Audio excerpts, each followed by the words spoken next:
Hi everyone, today we have a special guest from Kazakhstan. But yeah, we actually signed without making any product. We first signed the contract and then made the product. Yeah. I would say 50% of my success would be my husband and family that I got with my husband. Second name of every woman is Guilt. Couple of around A startups whose surname is Aituarova. And Alexa said, yeah, I know Aidana Aituarova, she's founder of Porte Tech. And he was like, yeah, that's my mom.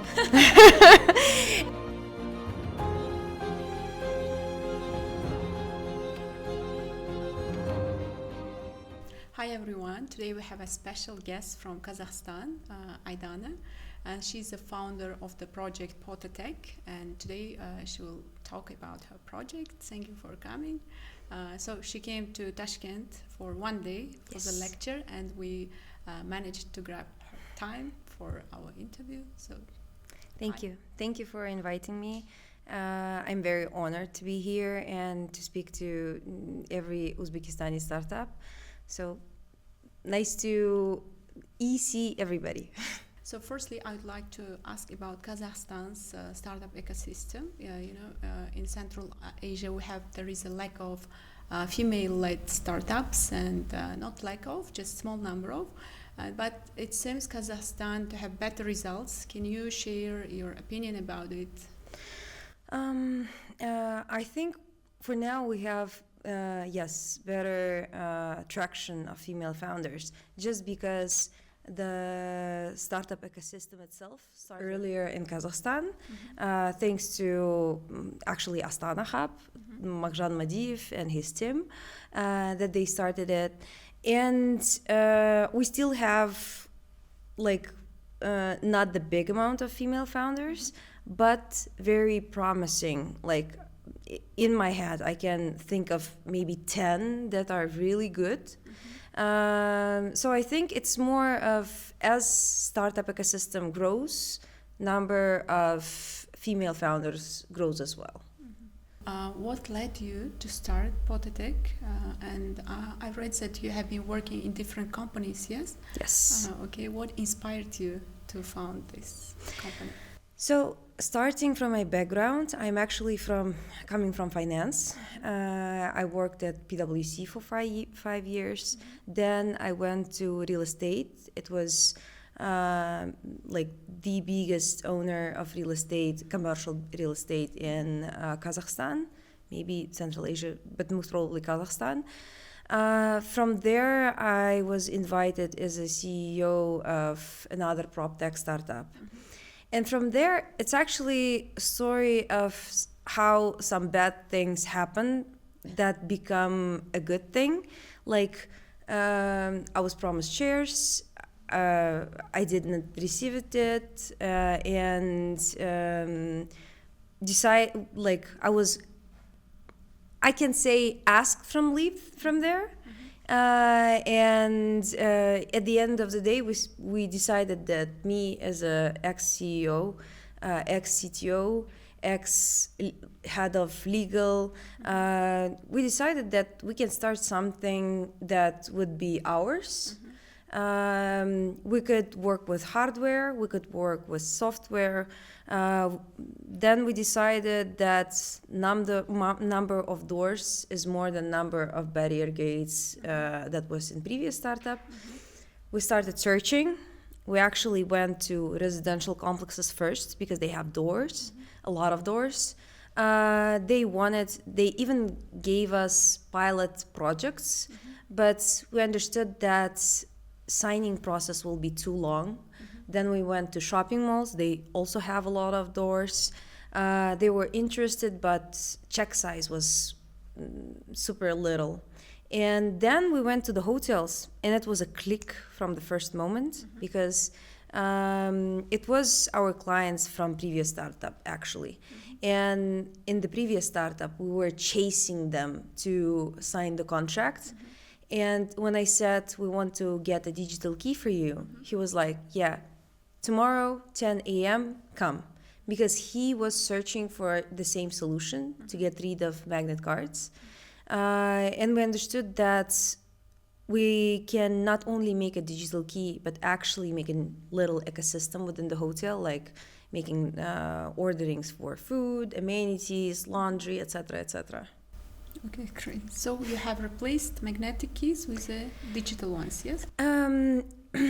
Not completely. So magnet cards still in use because there are some people who don't want to download the app, who wants to use traditional ways. But yes, we replace some part of it. How does your technology enhance security, safety of clients and hotels as well? First of all, you know for sure who is opening the door, because most probably other person will not use your phone, but the magnet card, you can switch it and use it like any other way. But we're not mostly about security. Actually, we were not adding that like value add to our product because magnet cards, they are not secure. We were more on user experience for the customers. So magnet cards, they demagnetize, you lose them, etc. But it's not happening with digital keys. And as a security, we're as secured as magnet cards. So how Porte Tech integrates with existing hotels, hotel infrastructures, and how do you work with different size hotels? So this is the main thing. Unless our, I would say, competitors, we don't ask hotels to change anything. So we do integrate into any hotel, hotel keys, locks. We do integrate into restaurant and hotel system.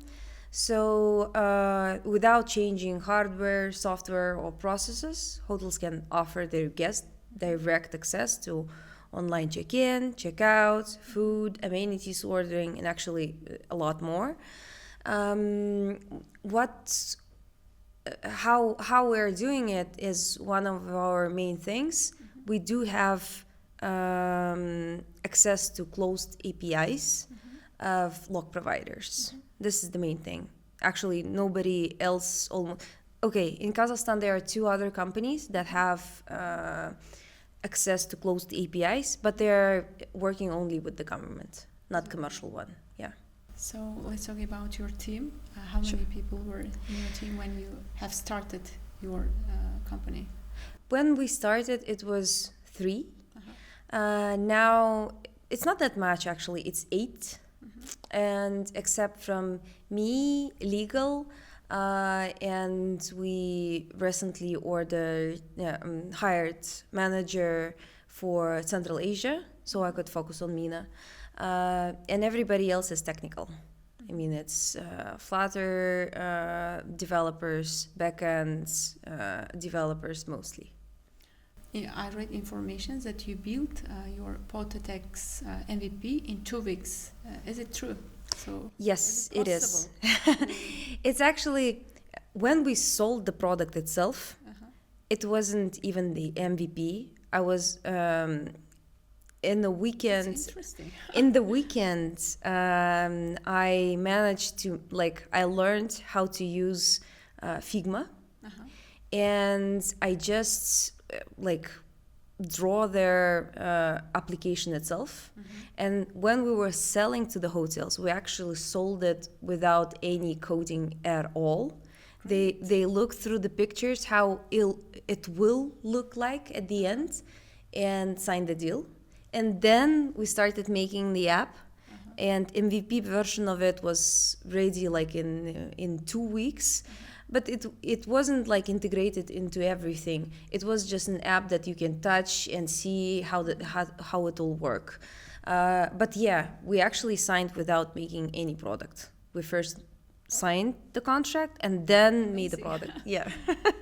It is actually the most eco-friendly, I would say. No, I mean in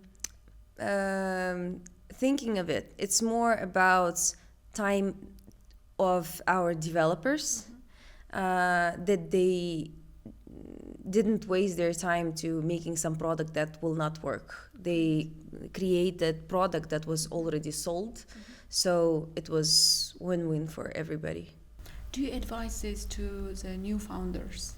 Sure. I advise it to every. Though I understand it's not the simple thing. In our case, it was actually easier because I knew everybody. I already knew owners of the hotels. I already knew directors of the hotels, managers, etc. So it was actually super easy for me because I had directly their phone numbers in my phone book, and I just called them. They knew that if I promise something, I can deliver it. So it was easier because I had kind of reputation and connections, networks within the industry. But if you can, it's better to make it this way. So you will not waste your time and money to build something that is not scalable. Can you name the most famous startups of Kazakhstan? We have a lot. Okay, so recently I was in the competition/forum in Riyadh, and almost every medtech startup founder knew Cerebra. It's a startup, which are now they're growing in US, but everybody knew it. They were like, I know the startup from Kazakhstan. It's like something with medtech, etc. And I was like, Cerebra, and we know Cerebra. So other ones, I would say Yaya. They're growing really fast, and it seems like nobody believed that Laura will make it, but she made it. So she's so this is also female-led startup. Yeah, she's the female founder. Also, highest valuated startup would be CTX. CEO also female, Yana Shoy. They actually get investment from Draper. Draper is founder of venture capitalism itself. So he is the US investor. Their family are US investors. So they got investments from there. Go Days, they were my peers at 500 Global, and now they made it to StartX accelerator, that is Stanford's accelerator. And there's also 3 co-founders, but the CEO is Dinara.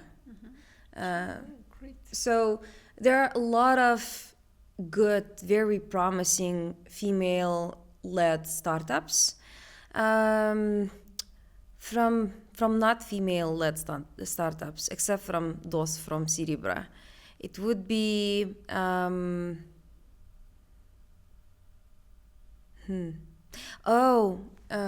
the new one that I know. I was a judge at Red Bull competition for startups.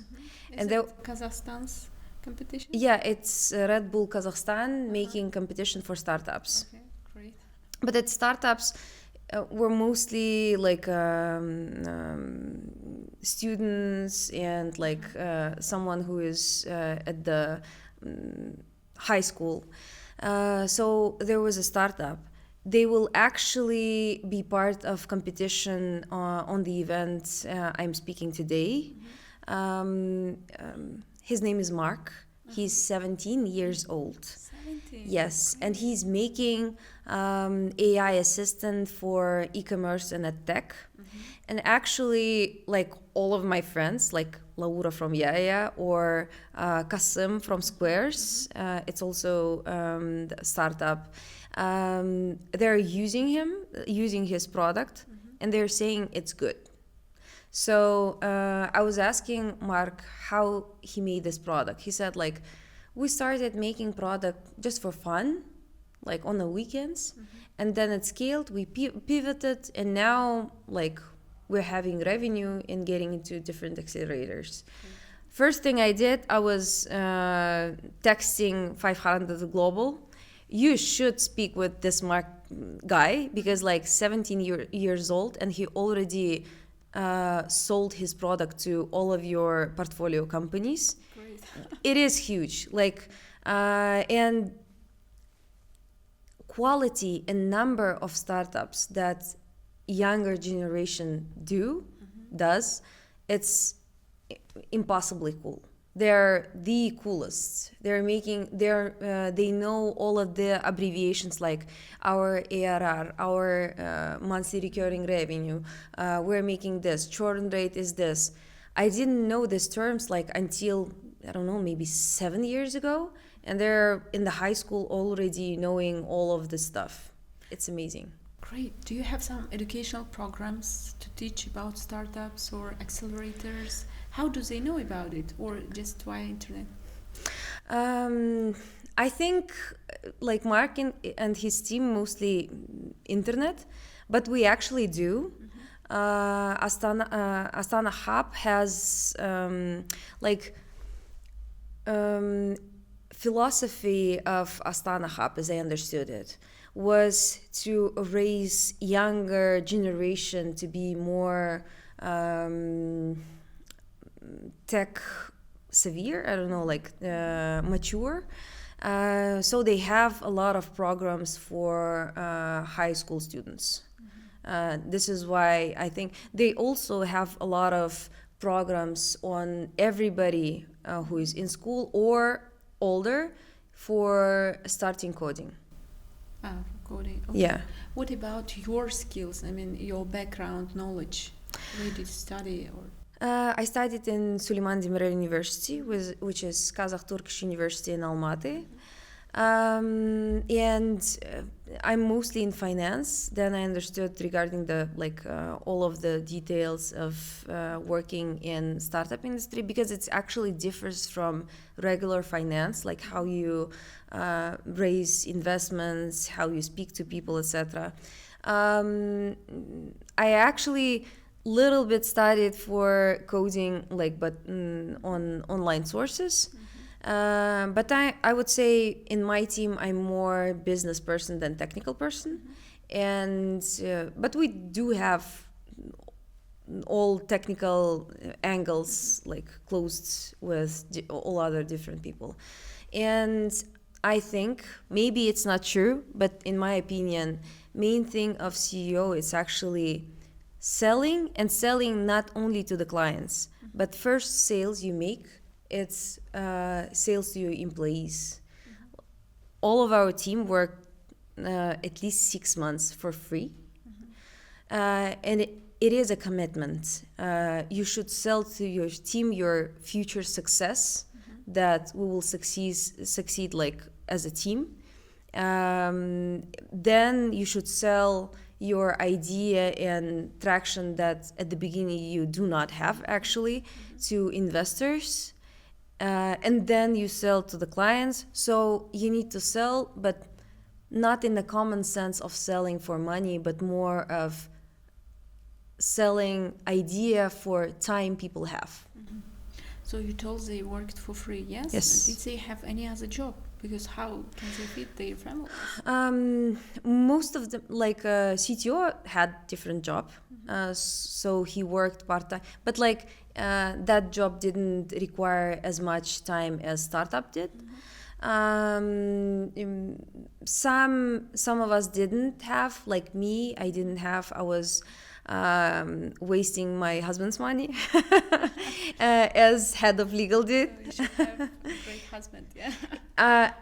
I think that for any founder, their their spouse is one of the most important things in their life. And why there are not many female founders, because it is the rare thing in, I would say worldwide, but mainly in Central Asia, that your husband will be sitting with your children while you're going to the business trips. I am lucky. In that case, my husband is actually very liberal. He supports me in every move, in business trips, etc. And his family actually is also very nice. My mother-in-law is actually my best luck, because when I'm on business trips, she comes from Atrau to help with the children. And for example, when we got into acceleration for 500 Global, and I supposed to go to Georgia, like most of people were asking how you will leave your children or how you will do that or that. And my mother-in-law was like, do you have enough money to go there? I was like, yeah, I have. But she still transferred me so I could like enjoy my time in Georgia. So yeah, I would say 50% of my success would be my husband and family that I got with my husband. Do you have some kind of responsibilities in front of your mother-in-law, like? I think. Like Central Asian daughter-in-law. Washing dishes and some cooking. Kind of, household work. I do cook sometimes, but mostly like when my mother-in-law comes, I feel like this is how men feel when they have wives, because when you come from work, when mother-in-law is coming, it smells good because there's like a hot dishes, and it's always super clean, and she's very nice. She's like purchasing everything, like some details like hangers, etc. for towels. But yeah, like if we say some traditional things, for example, when my sister-in-law was getting married, I went there for only one day for her, it's called Sargasalu, it's like a engagement thing. And I went to Atrau and I was washing dishes for the whole day. Wow. But so it's not common for every family, yes? In Kazakhstan. Yeah, it is not common. It's just I have the best family I could get. It's not a common thing, yeah. But I think it's more like I do respect my mother-in-law. She respects me back. It's more like a back thing. So we do respect each other. You told that you have 2 children. Yes. So what kind of challenges do you face as a female founder, having children, working with your team? I once watched the interview that was about Chief Operating Officer of Visa of North America. And she said that she was on a conference and there was this female politician, who said, second name of every woman is guilt. So I would say it is the main thing. When I'm at work, I think, oh, I could be a better mother. When I'm at home, I think, oh, I could be a better CEO, making like deals, etc. right now, or working. But it's never ending thing. You cannot be best at everything. I'm good enough mother, I think. And I'm pretty good being CEO and founder. It is harder than just working 9 to 5. But one of the things that was interesting and I would say motivating is that my son actually loves that I'm a founder. He says, you control developers, like developers who make Minecraft. And I said, yeah. And he was like, yeah, it's super cool. I want to be something like this when I grow up. And also, he was asking things from Alisa, like Alexa, Alisa. And he said, do you know someone whose surname is Aituarova? And Alexa said, yeah, I know Aidana Aituarova. She's founder of Porte Tech. Wow. And he was like, yeah, that's my mom. So sometimes it is like I feel guilty, but the other time is it's more of an example to my children than negative things I think of, because they see me, they love me, I have time with them, but still I am more of a motivation or like a goal that they will have at future. What do you think? Which skill is very important for startup founder, especially for female founder? Not giving up. Believe that you are good enough. Don't stop until you find people who will believe in you. For example, first money that we had were actually pre-revenue, like we had an idea, but we didn't launch in the hotels. And we just had amazing angel investors, Talgat and Oljas from Investbank. So they believed in me, in the whole team, and you shouldn't settle for. I had conversations with some other investors. Once where like one of them wasn't impressed with the whole team, etc. It happens, like not everybody will like your product. Just keep going. But the other ones were saying something about being a female and it should be more like male dominated, etc. Don't look at this.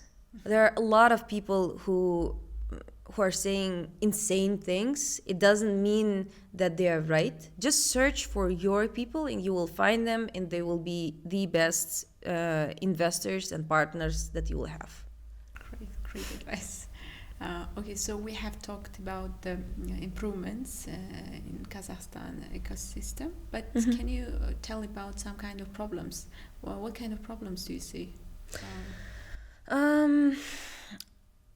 As of now, we're not dealing with them, but the main problem, I would say, it is not developed that much. For example, we do have like couple of round A startups, and if it will come to round B, there's no investors in Kazakhstan.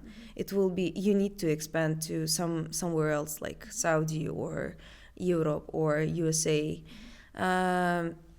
So I'd say it is the main problem, that we don't have money and enough mature investors to support you at the latest rounds.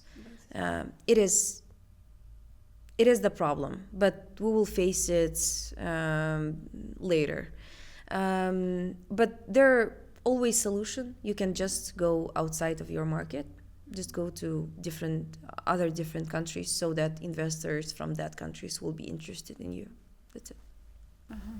When startup founders should go to find investors? In which stage of their? It actually depends. If you bootstrap, it's good because you will already have traction and you will have money to wait until you will find your investor. But then sometimes getting investments, it's too late. It's not good because you could scale like 10 times, 20 times more and already be like a main player on the market. So I would say speak with investors as early as possible, as soon as you will get idea, so that when you will need funding, they will be already knowing your product, and you could show traction that you had from like speaking with them first time and then speaking them when you need real funding. But get the funding only when you actually believe it will increase your scalability. Great. In order to found a startup, should someone be professional in this area? It also depends. For us, it was one of the main things, like that I had a relationship and network selling applications to real estate. It was actually main advantage, I would say, that we could sell it before making it. But in other cases, there are some stories like how people not from the industry made something because they didn't know it shouldn't work that way, and nobody with big experience in that industry would do the same because their like eyesight was blinded with all the experience. So it depends. But if we would say from investment perspective, yes, investors like when you have background in the same industry you're opening a startup in. Okay, great. So you were the finalist of different competitions like She Loves Tech and 500 Global. 500 Global, it's more of accelerator. We were finalists of She Loves Tech, of Aurora Tech Awards. We were at the top list of Cartier, I don't know, competition, we could say. So yeah, we participated in different kind of competitions. And the main thing there is, first of all, you get the publicity. Second is the worldwide competitions. So prior week, we were at Entrepreneurship World Cup in Saudi Arabia. You get to know a lot of different founders. And it is important to have your gang, like startup gang, I would say, because it's actually a little bit crazy every time you make a startup.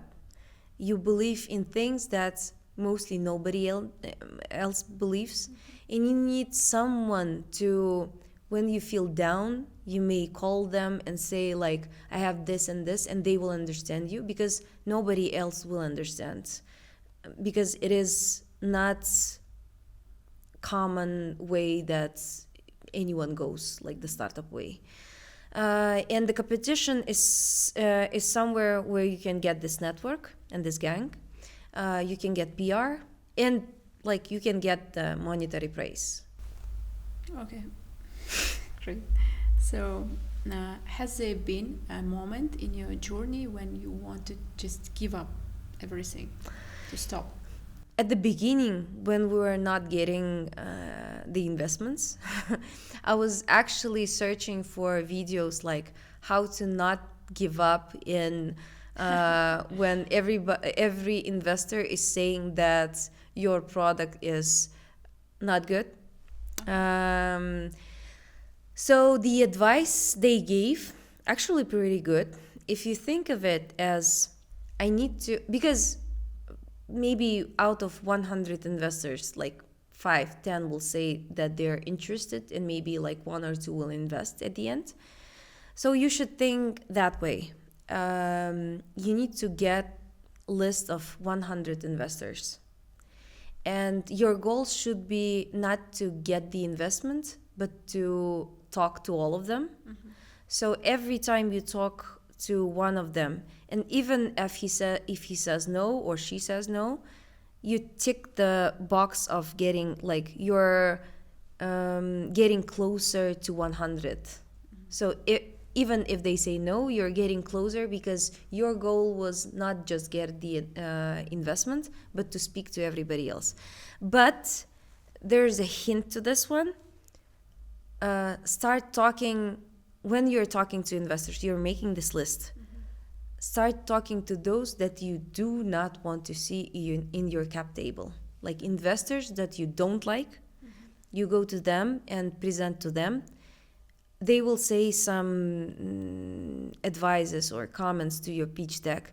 Change it accordingly, and then like go up by the scale that's likability of the investor. And at the end, when your pitch deck will be good enough, because you get all the advices and comments from different investors that you didn't like, actually, you will get to investors that you actually like, and you will pitch them proper pitch. Have you applied this method yourself?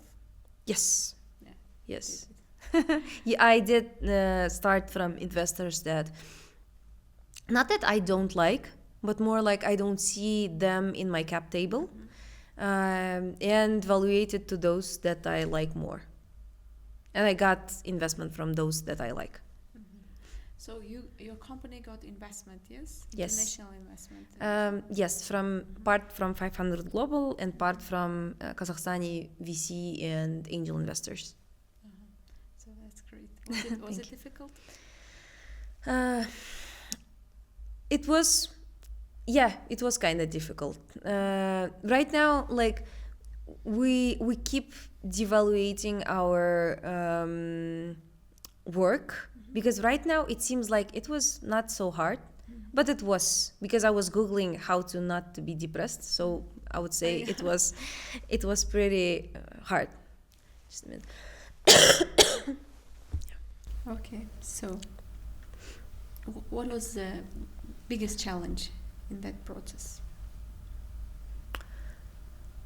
Getting team that I like, because if you want someone into your team, that means they are great and they have huge missed opportunity if they go with you, because they can get a lot of money in different places.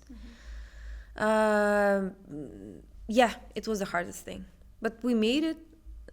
Not everybody from the list that I wanted joined the team, but then I saw where they joined, and it is big corporations or big startups that are working in the US or different countries, so I understand them. Do you have plan to expand your company? How do you see international growth? From very beginning, we knew that our main market is MENA region. So we started from Saudi Arabia, and we actually now going through, in my opinion, best accelerator in MENA region called Taqadam. And we already incorporated company in Saudi Arabia. We signed, for now, it is 5 hotels in different hotel chains that have like from 12 to 15 hotels in their chain. And yeah, it's our main market. We will go to Saudi Arabia, then we will go to Qatar, because we have partnership with lock providers there who have locks sold to Saudi Arabia and Qatar. So Qatar will be next. Most probably next will be UAE, and then we'll see. Okay. So you mentioned Taqadam. Can you tell more about it? What kind of program? So Taqadam, they give partially, it depends on how you will go through the accelerator. So as I understood, there were like 40,000 applications to get in this cohort. Only 34 of them made to the actual accelerator, like to the boot camp. Then out of 34, only 25 in like after a month in the acceleration phase, they selected 25 into actual accelerator. And those 25 get $40,000 non-equity. And then after additional like 4 months, they will cut to 10 top startups, and those 10 will get $100,000 non-equity to their start, like a grant. And this is not the main thing, actually. Not only money is the main thing.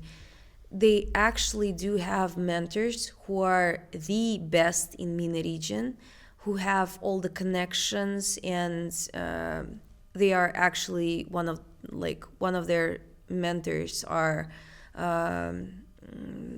angel investors who are very popular and well known in the whole Saudi Arabia and Arabic world. So yeah, they're giving a lot to a startup who wants to start in Saudi Arabia. So your company have participated, yes? We're now part of this. Okay, great. So you mentioned that you live in Almaty. Yes. I was in Almaty in summer, so this is a great place. Thank you. You take care of trees, yes? The climate is very nice. Can you tell about more? Yes. We do have problems in Almaty. I think Almaty is the best city in the world. I understand it's maybe not very like common thing to say, or I am very biased because I'm living in Almaty, but I'm not actually born in Almaty, so it making it more even.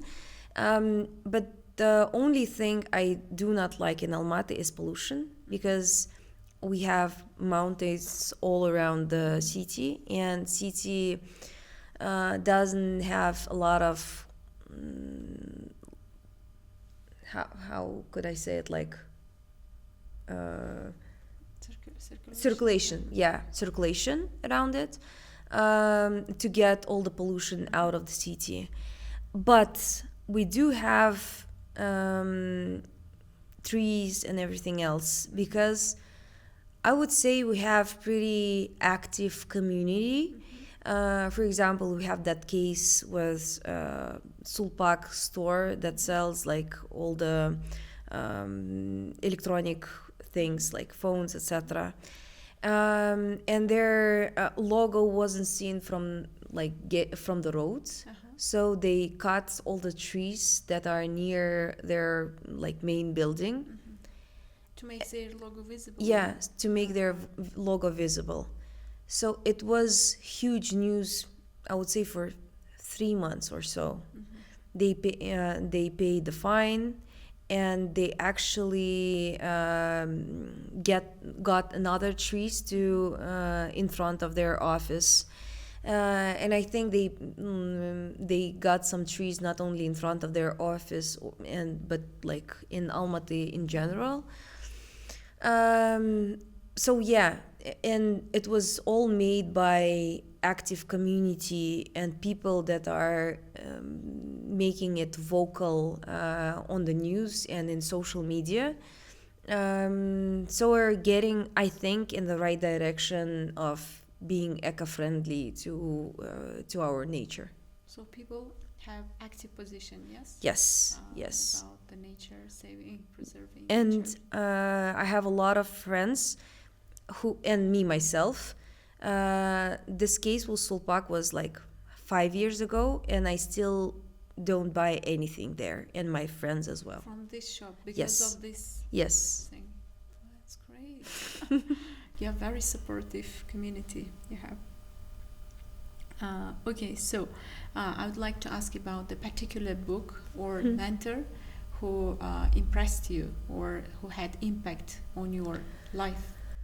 I wouldn't say that I do read books, but none of them made like such an impression. But from perspective of people, I would say our tech advisor Kairat Akhmetov is brilliant. Like, he's brilliant not only in tech things, but like in the whole strategy, etc. Because for example, our main thing at the beginning was we were thinking to make a hardware, like a little controllers to open the doors. And thanks to Kairat, he was like, yeah, but you can get the APIs from lock providers. They're already having those controllers inside of their locks. And I was like, will I get it? And he said, yeah, just try first and then we'll see. And it was something that nobody does, because we were like almost first who got those APIs as a commercial company, because he was thinking in a different way. The same thing, it was his idea to get previous startup. Like, as you know, parkings, they use the tickets to get inside of the parkings. And he was like, we can understand, like we can make license plate recognition and open barrier gates, getting this understanding of what is the license plate number. So this is how previous startup started.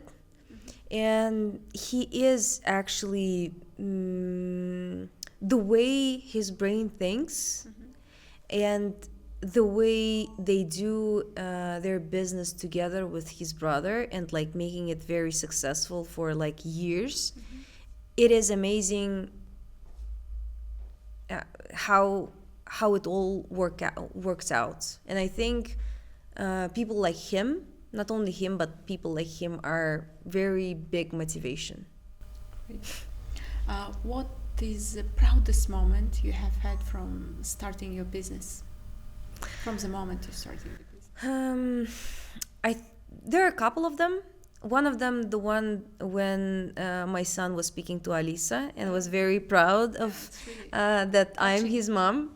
And the others are when we became part of 500 Global, which is tough. That was one of the proudest moments. We actually did same period of time. We got not only to 500 but to Antler. It's also one of the accelerators, and it was all in one time, and we got into everything. It was actually, I was pretty proud of the whole team.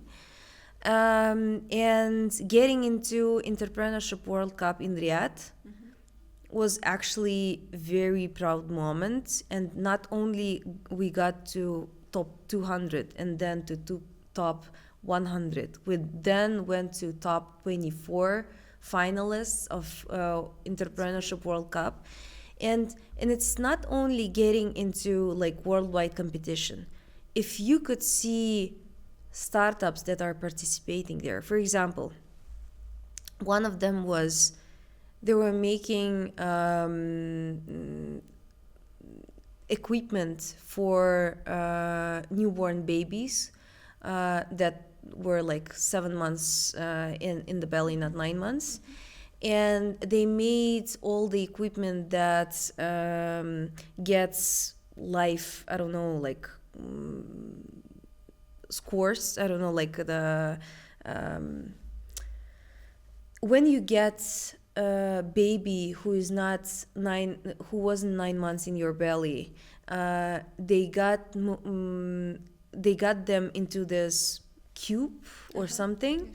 And she invented a thing that would give mother opportunity to get baby out of this cube to herself, to make like skin to skin approach, like touching each other, which is actually like babies who do have skin to skin contact with their mother or father get 70% more chances to survive. Yes. And but they can't because of this all the like wires that got into the baby. So she made it wireless. And the other startup, he was making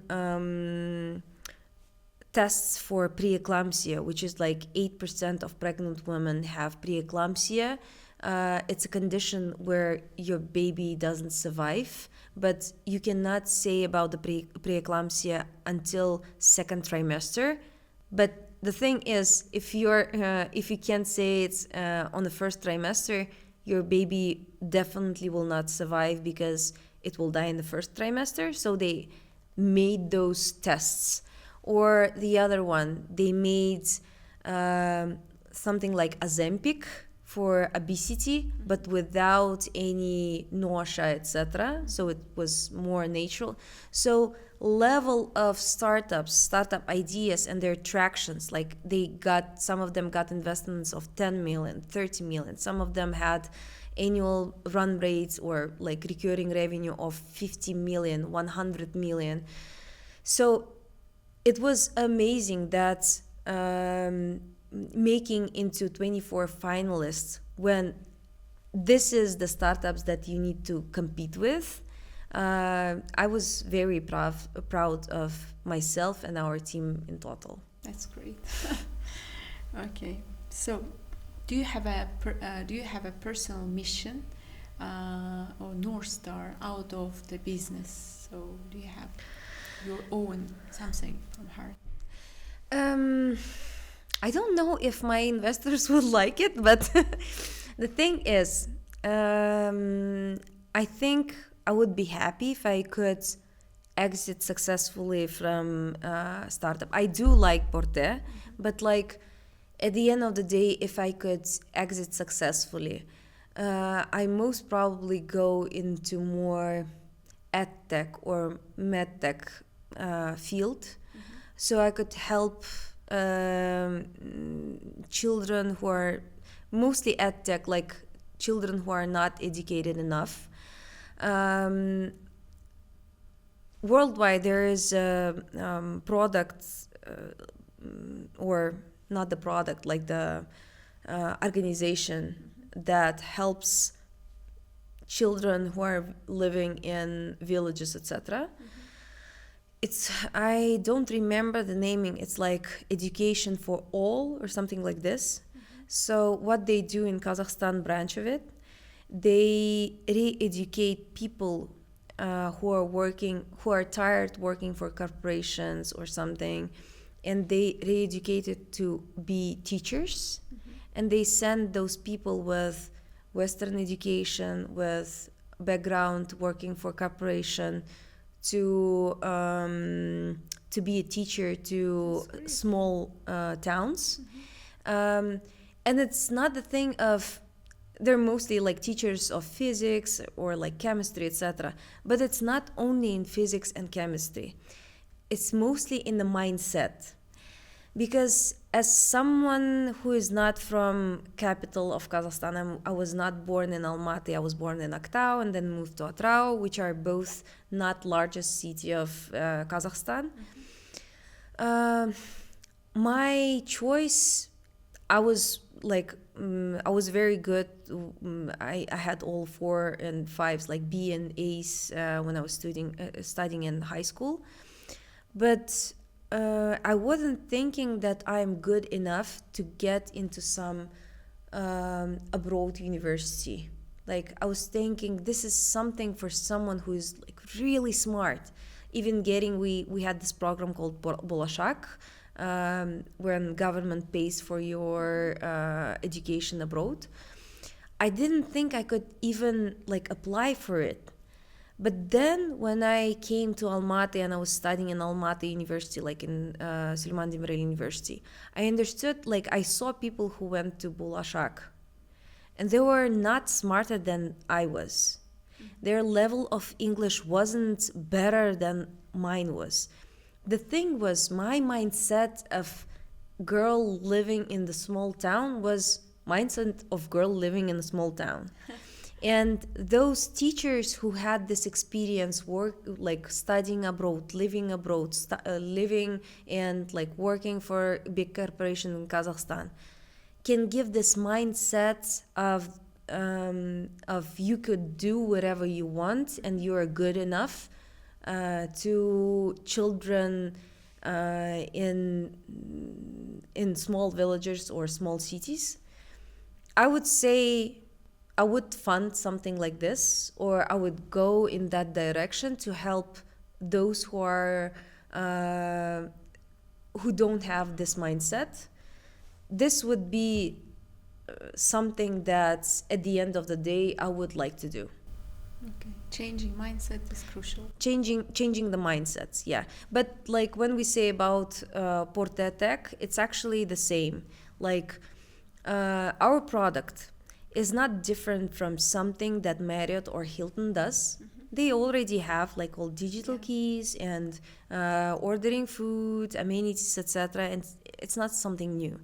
But if you go through financial statements, for example, of Hilton, they spent $650 million to change all the locks and to make digital key into their app. It is not something that any hotel, even the like biggest hotel chains, can make, because it's $500 million. It's like a lot of money. But then it's not about the money of the hotels at the very end. It's more of like people like me, for example. I do not, if it's not paid from external party, I don't go to Hilton.